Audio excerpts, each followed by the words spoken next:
এই বর্ষার এক ওয়েদার হয়েছে, এই ঝমঝমিয়ে বৃষ্টি তো পরক্ষণেই আবার ঝলমলে রোদ। এতে করে যে কি কাজ বাড়ছে সে আর বলার কথা না। এরকমই একটা দিন ছিল বুধবার দিন সকালবেলা। ভাবলাম এত বৃষ্টিতে আর ছেলেকে নিয়ে স্কুল যাব না। ও মা, হঠাৎ এই বৃষ্টির মধ্যে দিদিমণি ফোন করে বলে একটা প্রজেক্ট আছে। সেরকম কিছু না, একটা ছোট্ট ফটো ফ্রেম বানিয়ে নিয়ে যেতে হবে আর সেই সম্বন্ধে কিছু কথা বলতে হবে। সুযোগটা মিস করলাম না। ভাবলাম ছোটবেলার এই ছোট ছোট স্মৃতিগুলো আমার কাছে অনেক মূল্যবান এবং বড় হওয়ার সাথে সাথে আমার ছেলেও এগুলো দেখে খুব মজা পাবে। তাই অল্প সময়ের মধ্যে যেটুকু পারলাম সেটুকু সাজিয়ে গুছিয়ে নিয়ে স্কুলে গেলাম। তারপর বিকেলে ছিল একটা বিয়ে বাড়ি। বাড়ি থেকে বেশ অনেকটা দূরই যেতে হবে, তাই বিকেল বিকেল বেরিয়ে পড়লাম আমি, ছেলে আর হাজব্যান্ড। এদিকে স্টেশনে পৌঁছতে না পৌঁছতেই ছেলে বলে, তুমি একা একা স্টেশনে উঠে যাও, আমি বাবার সাথে যাই টিকিট কাটতে। ওই যে দূরে বাবার সাথে টিকিট কেটে এখন আসছে। বেশ কিছুক্ষণ এখন স্টেশনে একটু অপেক্ষা করতে হবে। ট্রেন বলতে গেলে মোটামুটি 10-15 মিনিট মতো দেরিতেই ছিল।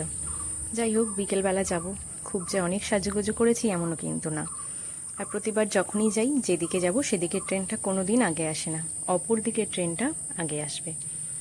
যাই হোক, এই ট্রেন আসতে আসতে আমাদের ট্রেনও আসার সময় হয়ে গেল। অনেকটা দূর যেতে হবে, আবার ফিরতে হবে। আবার এই বৃষ্টির ওয়েদার, কখন যে ঝমঝম করে বৃষ্টি নেমে পড়বে তার ঠিক নেই। যদিও আকাশে কিন্তু বেশ একটু একটু মেঘ জমছিল। ভয় পাচ্ছিলাম বৃষ্টি ভয় যদি রাস্তায়, তাহলে তো সব ভেস্তে যাবে। যাই হোক, পৌঁছে গেলাম বিয়ে বাড়ি যেখানে যাব সেই লজে। সুন্দর করে লজটাকে আলো দিয়ে সাজানো। অনেক দিন বাদে একটা বিয়ে বাড়ি, বেশ মজা হচ্ছে। ছেলেকে জোর করে কয়েকটা ছবি তোলানো, কিছুতেই সে আজকে ছবি তুলবে না। কিন্তু এই বিয়ে বাড়ি কোনো ছোটখাটো অনুষ্ঠান একটু সেজে গুজে গেলে মন চায় কয়েকটা ছবি তুলে রাখি, মাঝে মাঝে দেখবো, বা কয়েকটা ছবি হয়তো বাঁধিয়ে রাখবো, স্মৃতি হিসেবে থাকবে, ভালো লাগাগুলো থাকবে। তাই আর কি, সুযোগগুলো কাজে লাগানো। তখনও লজে ভিড় হয়নি, তাই সেই সুযোগ কাজে লাগিয়ে ছেলেকে জোর করে অনেক কষ্টে রাজি করিয়ে কয়েকটা ছবি তোলানো। এই ছবিগুলো আবার নিজে থেকেই বলে, রাজার মতো করে বসছি, একটা ভিডিও আর কয়েকটা ছবি তুলে দাও। ছেলে মানুষের মন কখন কি ইচ্ছে করে আবার কখন কি ইচ্ছে করে না বোঝা খুব মুশকিল।